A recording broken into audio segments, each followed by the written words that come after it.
salvo casi di alto livello di conoscenza informatica. Eccolo qua, l'avevo detto prima, attenzione, Crema adescava ragazzini con falso profilo Facebook, arrestato 55enne. Si fingeva calciatore quindicenne per adescare ragazzine sui social, 48enne arrestato per violenza sessuale e pornografia minorile. Questo per dirvi cosa, che vedete come l'identità della persona dietro lo schermo è uno dei grandi temi, E se posso fare una piccola anche qui digressione, l'identità delle persone dietro lo schermo è anche un problema giuridico-amministrativo, tant'è che noi tutti stiamo facendo SPID. Avete SPID? L'identità digitale. SPID che cos'è? È la risposta legislativa italiana al problema fondamentale di capire chi c'è dall'altra parte dello schermo. Perché se io devo fare un atto amministrativo con la pubblica amministrazione, il comune di San Daniele o la scuola, e devo come prima cosa essere sicuro che Paolo Vicenzotto, che sta chiedendo quella istanza alla pubblica amministrazione, sia veramente Paolo Vicenzotto. E questo è il senso di SPID ed è il senso di tutte quelle password che ci danno, perché ci vuole la certezza anche tecnica che chi c'è dall'altra parte è effettivamente chi dice di essere. Chiusa la parentesi. Alcuni politici, io vado anche un po' a braccio perché alcuni politici hanno detto, vi ricordate quando c'è stato TikTok, la ragazza di 10 anni che si è impiccata, non si sa, per una challenge, per errore, no? È successo qualche mese fa, no? In bagno, l'hanno trovata ed era una challenge su TikTok. E aveva 11 anni. Sapete qual è l'età per legittimamente essere titolare di un account su un social network? 14 anni. Quindi il social network aveva accettato un utente senza verificare che avesse l'età per poter accettare. E il social network come si è difeso secondo voi? A parte che TikTok è cinese, quindi penso che se ne fregano altamente, ma insomma in realtà fa bel business anche in Europa, visto che abbiamo un mercato bello grande. Si è difeso dicendo, ma no, ma noi gli abbiamo chiesto l'età e abbiamo chiesto quanti anni hai? 15, sei sicura? Mi ha anche detto di sì. E credo, cavoli, ti sembra il modo corretto per identificare l'età? Ecco, qualche politico, c'è sempre, dice, allora per entrare sui social si entra con SPID o dando la carta d'identità. Peso il taccon del buso, dice dalle mie parti. Non si danno mai le identità vere a questi squali qua, perché voi non sapete che cosa potrebbero farne, molti più danni di qualcuno che imbroglia. Quello di cui bisogna pretendere è che chi sa di informatica e di intelligenza artificiale sa perfettamente che Instagram, TikTok o chi per loro ha dei sistemi di intelligenza artificiale che dopo 3 secondi che questo sta navigando dentro il sistema è in grado di dire non solo quanti anni ha, ma dove abita, quali sono i suoi gusti, se gli piace più la Nutella o la marmellata, perché è in grado di incrociare i dati a tal punto di sapere perfettamente quanti anni ha quello che sta. Quindi bisognerebbe dire tecnologicamente a questi signori che devono mettere in piedi un sistema di intelligenza in grado di capire quanti anni ha l'utente che c'è dall'altra parte, e lo possono fare tecnicamente, giuridicamente poi non si riesce. Ma chiedere la carta d'identità per entrare sui social network, che è una soluzione perpetrata anche da qualche politico anche di livello, è un errore più grande della soluzione. Diffondere foto intime, anche qua qui passo l'assist a Matteo per dopo, ma insegniamo ai nostri ragazzi quanto è preziosa l'intimità.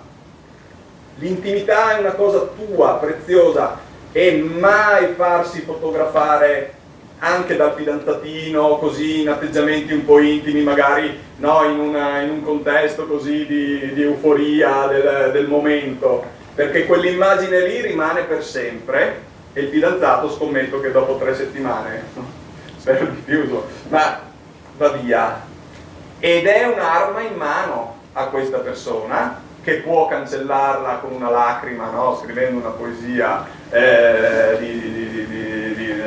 oppure può usarla per sbeffeggiarti, per ricattarti o per fare altro. Quindi anche ai ragazzi durante la scuola, durante l'incontro a scuola ho detto guai farvi fotografare o mandare fotografie della vostra vita privata. È uno scrigno prezioso che dovete tenere solo per voi e per nessun altro, perché quando gira un'immagine e soprattutto quando quell'immagine entra nel mare di internet non si riesce più a recuperare ed è un danno devastante per la persona, per la personalità e per lo sviluppo della personalità, ed è magari frutto di un colpo de mona, sempre se dice dalle mie parti, no? Sono più verso il Veneto che verso il Friuli. Porno vendetta fra due studenti delle medie.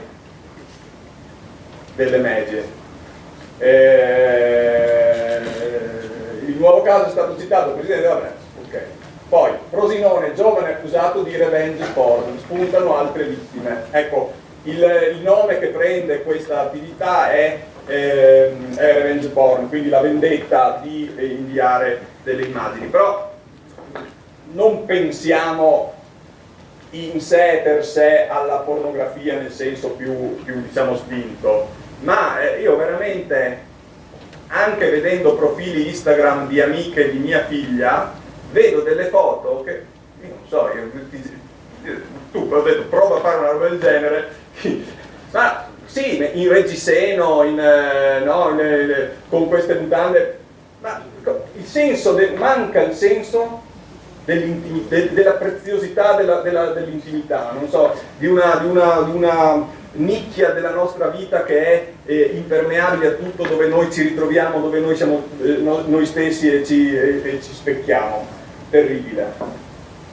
Articolo 600 ter era l'unica arma contro il revenge porn, ma era un'arma spuntata. Per fortuna il 19 luglio 2019, con una legge varata all'unanimità da tutto il Parlamento, nota come codice rosso, entra il reato di revenge porn, diffusione illecita di immagini o video sessualmente espliciti, salvo che il fatto costituisca più grave reato. Chiunque, dopo averli realizzati o sottratti, invia, consegna, cede, pubblica o diffonde immagini o video contenuto sessualmente esplicito destinati a rimanere privati senza il consenso della persona rappresentata, è punito con la reclusione da 1 a 6 anni e con la multa da 5.000 a 15.000 euro. Io adesso non so se abbiamo tempo di parlarne, ma c'è una serie di canali sul web, su internet, di strumenti sul web e su internet, che tutto sommato sono controllati, che sono YouTube, che sono Instagram, che sono anche TikTok, pur nel limite, eccetera. Ma c'è uno strumento che è terribile, che si chiama Telegram, che magari voi ci avete, perché è una specie di WhatsApp. Chi è che ha Telegram? Non avete... Ecco, c'è qualcuno che usa Telegram al posto di usare WhatsApp perché magari dice è un po' più sicuro dal punto di vista... Ecco, dentro Telegram dovete sapere che ci sono dei gruppi e dentro quei gruppi si trovano, io non li ho detti durante la lezione ai ragazzi per non indurli, ma trovate i gruppi dove ci sono queste immagini di revenge porn, trovate i gruppi dove ci sono immagini di gente che spinge al limite facendo le sfide, no? Più pericolose per avere più click. Ci sono tutti film gratis che volete in violazione della norma sul diritto d'autore. Ci sono tutta la musica senza avere l'abbonamento Spotify, senza avere l'abbonamento eccetera, che volete gratuitamente. Cioè quello che viene chiamato il dark web, che ogni tanto si sente sui giornali, è tranquillamente dentro Telegram. Telegram è veramente, da questo punto di vista, se uno sa cercare le porcherie, terribile. C'è pedopornografia, vabbè, adesso c'è tutta forse è arrivato alle cronache per i gruppi Novax, no? Dove venivano organizzate delle cose, è stato sequestrato il gruppo Telegram, eccetera. Questo è uno strumento terribile per il revenge porn, perché dentro lì ci sono le vendette di questo articolo. Una chicca, lo dico agli educatori se ci sono, una chicca di qualche settimana fa, 8 ottobre 2021, il decreto Capienze, decreto 139, ha inserito l'articolo 144 bis nella legge sulla privacy, che dice che chiunque, compresi i minori ultra 14enne, abbia fondato motivo di ritenere che immagini o video contenuto sessualmente esplicito che lo riguardano, destinato a rimanere privati, possano essere oggetto di invio, consegno, cessione. Quindi se io ho paura che questo sia successo, stia per succedere, posso rivolgermi all'autorità garante per la protezione dei dati personali, che ha dei canali di contatto diretto con le piattaforme principali e con gli educatori e con la procura minorile per poter bloccare il danno più che punire i colpevoli, perché è molto importante bloccare la diffusione prima che diventi. Quindi attenzione, sul sito del Garante della Privacy c'è una parte del portale dedicata a questo argomento, anche per le scuole e per gli educatori, perché il Garante ha dei canali diretti di contatto. Quindi 144 bis, introdotto veramente 2 settimane fa, con strumenti molto molto utili. Quando le immagini video riguardano i minori, la richiesta al Garante può essere anche effettuata anche dai genitori e dagli esercenti la responsabilità genitoriale, quindi anche i genitori si possono rivolgere. Chiaro, ci vuole dialogo con i nostri ragazzi per anche farsi dire queste cose che non sono facili. Legge sul diritto d'autore, altra violazione. I nostri ragazzi pensano che i contenuti fatti con lo sforzo di autori, di professionisti della fotografia, di professionisti della musica, eccetera, siano gratis. E questi lo fanno, no, per lo spirito. E quindi hanno collegamenti, no, a tutte le piattaforme Netflix gratuite, perché craccano, cioè ormai hanno l'età, trovano le password, entrano, eccetera, eccetera. IPTV, la Guardia di Finanza blocca 1800 persone a Varese, multe da 1000 euro ciascuno. Cosa avevano? Avevano, no, DAZN, tutte Sky, con sistemi piratati.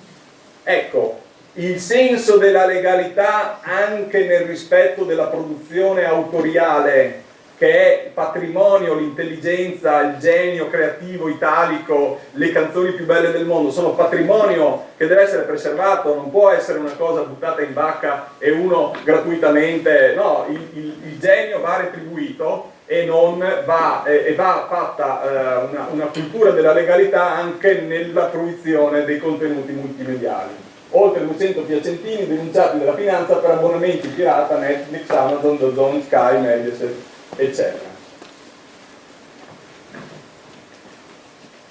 Eccoli qua. Ho chiesto quanti hanno Spotify craccato, nessuno ha alzato la mano, no Paolo, ma forse non si sa, qualcuno ha sorriso, no? Va bene, eccolo qua, l'ho citato prima, ecco, sapevo di avere le slide, ma insomma con loro sono andato veloce, ma guardate.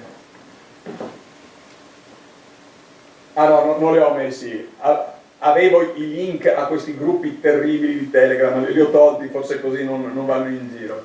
Comunque dai, alla fine della mia chiacchierata, adesso passo per la pars postuens, come dicono quelli bravi, per la parte educativa, la palla a Matteo. Avete visto come il fatto che ci troviamo di fronte a strumenti nuovi, dove la legge non è ancora arrivata a prevenire il rischio, come è successo per la televisione, no? Che abbiamo visto essere ipernormata dal punto di vista della prevenzione, alla fine ciò che rimane ultima è la condotta dell'utente, che può commettere facilmente uno di questi reati che più o meno ho illustrato anche con qualche articolo di giornale, anche in modo un po' atecnico per essere un po' così diffondere, divulgativo. Ecco, in una parola, ecco, si racchiude nella parola cyberbullismo tutto quello che ho detto, ed è un po' un nostro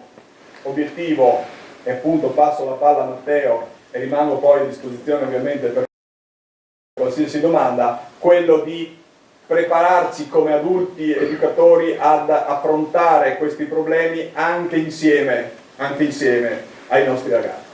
Io vi ringrazio per l'attenzione, dopo continuerò eventualmente per eventuali domande e lascio appunto la parola a Matteo, che ci sente? Grazie.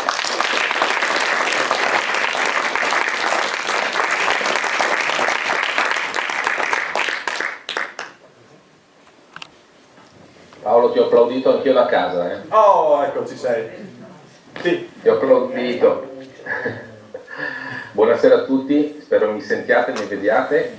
Sì. Io vedo parte di voi in teatro e se mi date l'ok Vai, Mi mi sentite? senti? Tutto a posto? Perfetto, benissimo. Sì. Tu mi senti, Allora, Matteo? buonasera e grazie per l'invito. Mi spiace non essere lì con voi, ma viviamo tempi un po' complicati, quindi insomma usiamo anche la tecnologia per creare dei ponti come questa sera. Colgo volentieri la palla lanciata da Paolo sulla Pars Construence, diciamo così, che cercherò un po' così di delinearvi un po' al termine del mio intervento. Ho preparato ovviamente anche io delle slide anche per rendere insomma un pochino più ritmata la mia presentazione, dato che non sono lì con voi, e vorrei partire subito da una frase molto bella secondo me. Non puoi educare i tuoi figli come hanno fatto i tuoi genitori con te, perché i tuoi genitori ti hanno educato per un mondo che non esiste più. Questa è una frase molto semplice ma anche decisamente forte nella sua semplicità, perché ci mette di fronte con grande trasparenza a quello che viene definito in gergo tecnico il gap generazionale. Il gap generazionale che cos'è? È la distanza che c'è tra una generazione e l'altra. È una distanza fisiologica. Tutti noi, se torniamo un attimo indietro con la memoria nel tempo, ci ricorderemo di un vecchio in casa, di un genitore o di un nonno o di una zia o di uno zio che magari ci diceva: ma guarda come andate in giro vestiti, ma guarda come andate in giro pettinati, ma la musica che ascoltate fa schifo, ma tutta una serie di cose, no? È una difficoltà effettivamente della generazione precedente a capire, a entrare in relazione con la generazione successiva. Questo, ripeto, è fisiologico, è successo in tutte le epoche storiche. Qual è la differenza sostanziale che stiamo vivendo noi invece in questo tempo, in questi ultimi, devo dire, 10-15 anni in particolare? È la forte presenza della tecnologia che fa sì che questo gap sia ancora più largo, ancora più ampio, in tempi molto più brevi. Chi di voi ha figli di diverse età o nipoti di diverse età o ha a che fare con ragazzi e ragazze di diverse età potrà notarlo proprio in maniera molto empirica. Tra figli di diverse età ci sono già delle generazioni. Tra un ragazzo nato agli inizi del 2000 e un ragazzo nato a metà 2006-2007 e un bambino nato nel 2010-2011 ci sono già 3 generazioni. E quasi sempre questo avviene perché appunto in ciascuna di queste generazioni c'era una specifica tecnologia che ha in qualche modo condizionato e determinato l'andamento di quella generazione. Quindi il fatto che il mondo a cui ci hanno in qualche modo educato i nostri genitori non esista più è sicuramente un dato fisiologico. La fatica che noi facciamo a entrare in relazione con queste generazioni dipende proprio dal fatto che sono molto veloci rispetto a quelle che invece sono le nostre abitudini. E in più c'è da dire una cosa, noi siamo di fronte a dei ragazzi, ma questo capita anche a noi naturalmente, che sono totalmente immersi in un mondo digitale, in un mondo tecnologico. Cioè rispetto a quando internet è partito, quindi parliamo diciamo degli anni 90, quando c'era una netta distinzione tra il mondo online e il mondo offline, adesso questa distinzione non c'è più. Ciascuno di noi, anche questa sera, ha in tasca un telefono che in questo momento sta avendo una sua vita propria, perché magari ha i suoi account, perché ha magari i suoi profili social, che interagiscono indipendentemente dalla volontà della persona di interagire in questo momento con quei profili social. Magari uno ha postato una foto prima di entrare in teatro questa sera e quella foto sta generando qualche dinamica, qualche relazione con qualcun altro. Questo ci dice appunto che in realtà il professor Luciano Floridi ha coniato una bellissima espressione, cioè non è né online né offline, è semplicemente on life, cioè questa roba qua è una sorta di sottofondo nel quale viviamo costantemente 24 ore su 24, 365 giorni all'anno. E non c'è più nessuna distinzione tra l'essere dentro o fuori, siamo dentro e fuori in qualsiasi momento della nostra giornata. Noi adulti dove siamo? Noi adulti siamo in una situazione, io lo dico sempre, un po' goffa, un po' di mezzo. Perché? Perché da un lato siamo, lo diceva molto bene Paolo, siamo consumatori di questi strumenti, ma siamo anche produttori di contenuti all'interno di questi strumenti e di questi luoghi digitali, di questi ambienti, che abbiamo cominciato a utilizzare da grandi perché vedete noi abbiamo questo arduo compito, abbiamo il compito di educare le nuove generazioni all'utilizzo consapevole di questi strumenti, non avendo mai nessuno che ci ha educato a fare questa cosa. E anche questo può sembrare una cosa molto banale, come dire, le nostre famiglie, i nostri genitori, i nostri nonni ci hanno tramandato delle informazioni che poi noi siamo riusciti a passare ai nostri figli. Su questo tema qui non ci hanno potuto tramandare niente, semplicemente perché questo mondo qui non esisteva allora e quindi non c'era niente da tramandare. Questo mondo è arrivato quando noi eravamo già grandi e quindi tutti noi, chi più chi meno, ha cominciato a prendere le misure per questo mondo usando principalmente il buon senso. Penso per esempio a Facebook, che nasce nel 2004, quindi quando noi eravamo già tutti piuttosto grandi.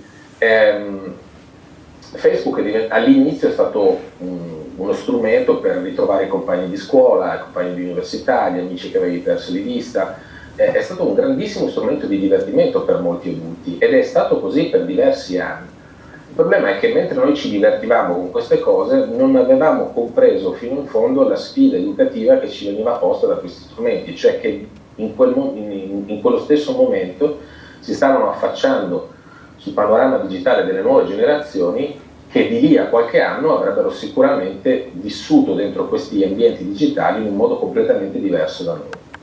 E quindi, ripeto, noi adulti abbiamo cominciato a usare questi strumenti in maniera un po' strana, un po' goffa, anche andando a produrre delle cose un po' particolari che vi voglio fare vedere. Per esempio, questo è un portabiberon porta smartphone ed è un gadget che ha venduto diverse, insomma, un numero abbastanza cospicuo di copie in giro per il mondo.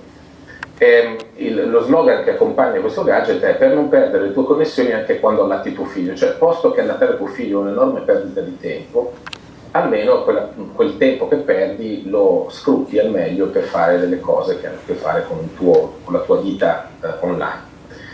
Al di là di tutti i commenti e i giudizi che possiamo dare sull'oggetto in sé, mi piace sempre soffermarmi sullo sguardo di questo bimbo o di questa bimba, non lo sappiamo, che è svincolato completamente dallo sguardo della mamma. Questo può sembrare magari a una prima visione un dato insignificante, ma non lo è affatto, soprattutto quando poi, come succede a me ovviamente, di parlare con magari maestre della scuola dell'infanzia o dei nidi addirittura, che mi raccontano di bambini che arrivano e che non hanno la capacità di tenere il cosiddetto contatto oculare con un adulto di riferimento, proprio perché disabituati fin dalla primissima infanzia ad avere un contatto oculare con l'adulto per antonomasia, cioè la mamma, e a maggior ragione nel momento del pasto. Guardate anche qui, questa è una mamma che si è inventata uno strumento da mettere in testa dove agganciare il proprio smartphone per dare la pappa al bimbo, che è veramente molto piccolo.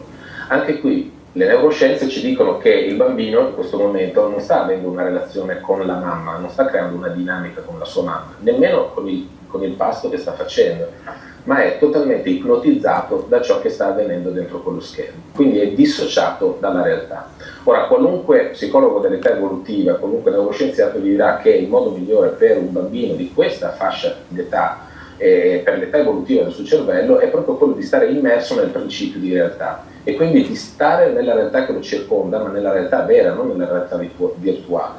Quello che noi genitori, che molti genitori fanno, pensando di intrattenere i propri bambini anche in un'età così precoce come quella della primissima infanzia, in realtà è un danno che viene fatto al bambino o alla bambina. E quante volte noi vediamo nei ristoranti bambini connessi ai tablet, agli smartphone dei genitori, quante volte noi vediamo i bambini molto piccoli nei passeggini con il telefono, perché il genitore è convinto che dandogli in mano quel telefono il bambino, come dire, non si vede, non si sente, sta calmo, sta tranquillo. In realtà, ripeto, da un punto di vista neuroscientifico non è qualcosa di tranquillante, ma è qualcosa di ipnotico, che è ben diverso. Pertanto in quel momento il cervello sta avendo tutt'altro tipo di reazione rispetto a quella che noi sembra avere.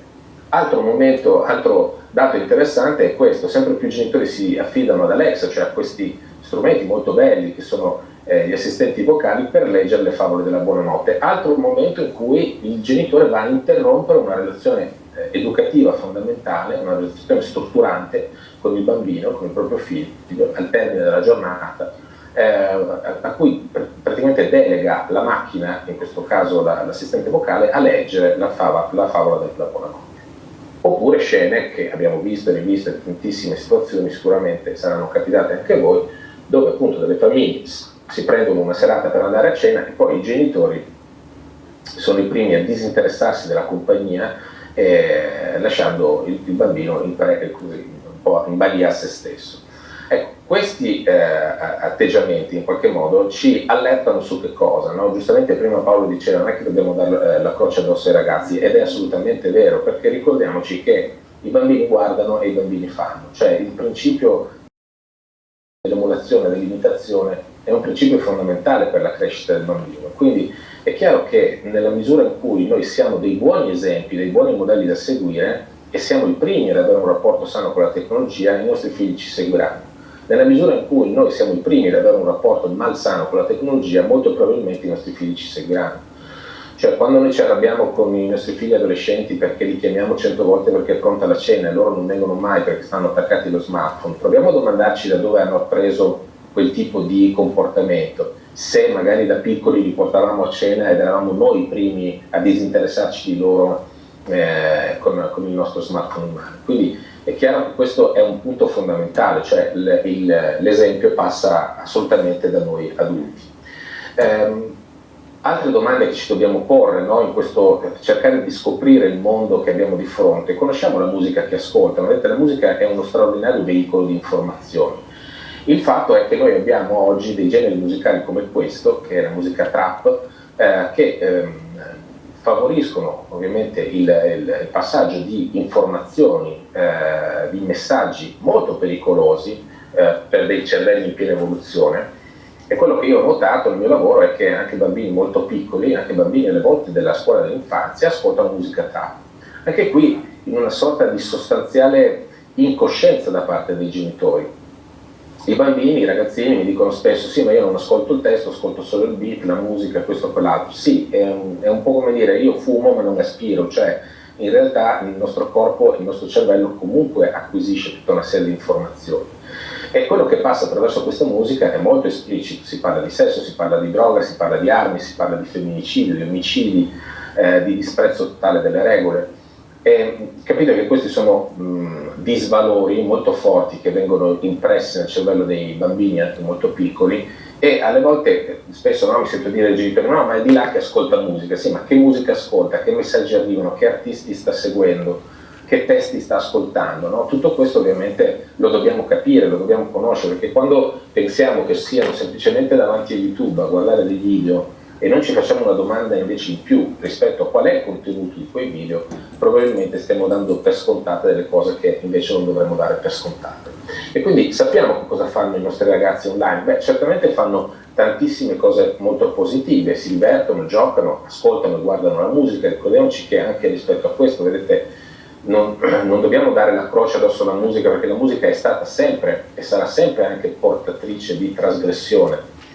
Io ascoltavo Vasco Rossi che cantava Fegato spappolato, tutti quanti sapevamo perché si spappolava il fegato, però accanto a Fegato spappolato Vasco Rossi cantava anche Alba Chiara, cantava canzoni d'amore molto, molto note che hanno fatto la storia della musica italiana. E comunque noi ascoltavamo la musica. Il fatto invece di ascoltarla e guardarla è completamente diverso, perché sapete bene che le immagini vanno poi a rafforzare il messaggio che il testo vuole lanciare. Seguono film e serie tv, una parentesi non posso non farla in questo momento a questa serie tv che è sulla bocca di tutti ormai da qualche tempo. È una serie di Netflix vietata ai minori di 14 anni e stravista alle elementari, per esempio, con casi anche piuttosto angoscianti di bambini che poi replicano quello che vedono in televisione, quello che vedono su Netflix. In una scuola di Roma addirittura sono dovuti intervenire i carabinieri per dire che poi a volte le cose prendono veramente delle pieghe appunto molto vicine al reato, come giustamente diceva Paolo. Ma anche qui vedete il problema è Netflix, non lo so, forse sì, in parte anche sì, ma quando Netflix dichiara in maniera trasparente che questo prodotto è vietato ai minori di 14 anni, è chiaro che è compito del genitore presidiare quello schermo ed evitare che il bambino entri in contatto con contenuti così violenti. Non è che possiamo dare per forza la croce metrica, come se dovessimo, non so, è chiaro che le sigarette fanno male, ma non è che dobbiamo chiudere tutte le tabaccherie, dobbiamo semplicemente stare attenti e spiegare ai nostri figli che fumare fa male, no? Sono due cose completamente diverse. E quindi dicevo, ascoltano, guardano musica, seguono film e serie TV, imparano, comunicano, conoscono, socializzano, si relazionano, esprimono la loro creatività, potrei andare avanti. Sono tutti bisogni essenziali che la rete sicuramente contribuisce a soddisfare per i nostri ragazzi, per i nostri bambini, ma in generale per tutti quanti, no? Anche per noi adulti. Qual è il problema grosso che noi abbiamo con i ragazzi oggi? Che tutto questo elenco che vedete qui viene in qualche modo goduto in maniera molto rapida, molto veloce. Io credo che chiunque di voi in sala avrà sentito un bambino o un ragazzo dire mi annoio, non so cosa fare. C'è una grande difficoltà da parte dei bambini e dei ragazzi di oggi a gestire la noia, perché la noia viene vista come qualcosa di molto frustrante, non viene vista in realtà come una potenzialità creativa. Noi quando ci annoiavamo da piccoli avevamo sempre l'idea di fare qualche cosa.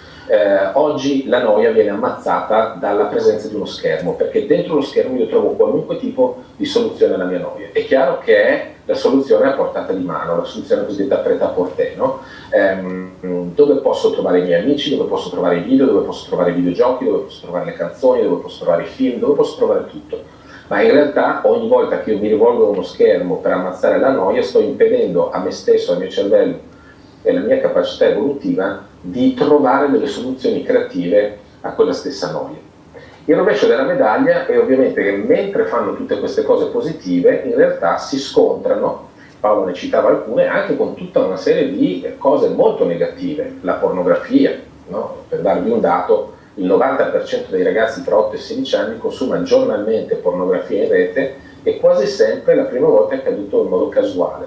L'età media si è abbassata a 9 anni, questo è un dato pubblicato al Corriere della Sera a maggio di quest'anno. Quindi vuol dire che noi abbiamo dei bambini di un'età media di 9 anni che hanno accesso libero alla pornografia online, che quasi sempre questo accesso avviene casualmente, e questo ci ricorda un'altra volta in più che dobbiamo presidiare gli ambienti digitali che i nostri figli frequentano, perché l'immagine pornografica può arrivare anche senza che tu la vada a cercare necessariamente. Ovviamente poi si genera una curiosità e una morbosità per cui poi continuo ad andarla a vedere, ma vi posso dire, per casi che sto seguendo personalmente, di classi di quinta elementare dove il problema è la pornografia, di classi di terza elementare dove il problema è la pornografia, ed è una pornografia molto diversa da quella degli anni 70, degli anni 80, non solo perché è a portata di click e quindi molto facilmente fruibile, ma perché il panorama pornografico è completamente cambiato e l'industria pornografica è probabilmente l'industria che crea più indotto dentro la rete, quindi anche qui che cosa dobbiamo fare? È chiaro che non abbiamo il potere di interrompere la produzione di video o di film pornografici, quello che dobbiamo fare è lavorare invece sull'aspetto educativo. Il sexting lo citava Paolo, quindi lo scambio di foto sessualmente esplicite tra minorenni, foto che appunto vengono scattate da se stessi, su se stessi, quindi non sono foto prese da modelli, da modelle, da attori o attrici, ma sono foto di se stessi. Le sfide, quindi tutto il mondo delle cosiddette challenge, sfide alle volte estreme, sfide alle volte anche suicidiarie, per dire. Il mondo pro-ana e pro-mia, pro-ana sta per pro-anoressia, pro-mia sta per pro-bulimia, anche qui su Telegram, ad esempio, esistono dei link e dei gruppi che inneggiano, incitano i ragazzi che hanno disturbi dell'alimentazione a proseguire in questo loro progetto autodistruttivo, e quindi se una ragazza oggi soffre di anoressia può trovare delle alleate che vivono esattamente la stessa situazione e che in qualche modo danno manforte a questa ragazza per non cedere nei suoi intenti autolesivi. L'autolesionismo, anche qui in una forma molto diffusa, vedete anche qui il tema della sfida è un tema che ha fatto sempre parte del mondo giovanile, si è sempre sfidata la vita per fare dei riti di passaggio, per fare dei riti di coraggio, no? L'anoressia è sempre esistita, l'autolesionismo è sempre esistito. Qual è il problema grosso della rete? Il problema grosso della rete è che fa da amplificatore di tutte queste cose, fa da cassa di risonanza, quindi io posso provare ad intervenire su una situazione pericolosa e questa situazione pericolosa si è già diramata e già esplosa in altri 100 focolai da qualche altra parte, quindi è veramente molto difficile. Tutto il tema horror, ci sono bambini anche molto piccoli che vengono lasciati completamente da soli davanti a video, film horror molto molto pesanti, il dark web che veniva citato anche prima, i video e le immagini cosiddette gore, video e immagini terribili di una violenza inaudita dove si vedono cadaveri, dove si vedono corpi martoriati, e tutto questo è assolutamente visibile. Se lo stomaco di andare a digitare gore su Google, nella parte delle immagini voi vedrete delle immagini raccapriccianti. Questo non è dark web, non è deep web, è web assolutamente di superficie, quindi quello che usiamo tutti noi. E molti ragazzini, anche in prima media, in questi giorni mi hanno raccontato di vedere queste immagini con grandissima facilità. C'è tutto il tema dell'hating, quindi del linguaggio d'odio, il dissing è un altro tipo di linguaggio d'odio, il body shaming, quindi il parlare male del corpo di qualcun altro perché è esposto in rete. Prima Paolo faceva riferimento a questi profili di giovanissime ragazze molto esposte anche da un punto di vista proprio della loro presenza corporea, della loro intimità. Ecco, anche qui ovviamente vengono creati dei veri e propri modelli di estetica femminile che, se non vengono in qualche modo rispettati, tu vieni massacrata letteralmente, da qui ovviamente anche attacchi di cyberbullismo e così via. Quindi capite che tutto questo rischia di essere uno straordinario antidoto all'empatia, perché noi oggi ci troviamo di fronte a delle generazioni che sembrano impermeabili a qualsiasi tipo di emozione, proprio perché evidentemente, oltre a essere loro stessi frutto di una società cinica e individualista, questo ormai è più che evidente, c'è da dire che effettivamente tutto il sistema digitale, tutto il sistema tecnologico li spinge molto in quella direzione, cioè tutto il sistema dei like, del fagocitare l'ego, del trovare queste conferme, no? Nei pollici su, nei cuori, fa sì che io mi metto sempre in prima persona in modo individuale e magari sfrutto anche quello che è il problema dell'altro a mio vantaggio per avere poi dei like, no?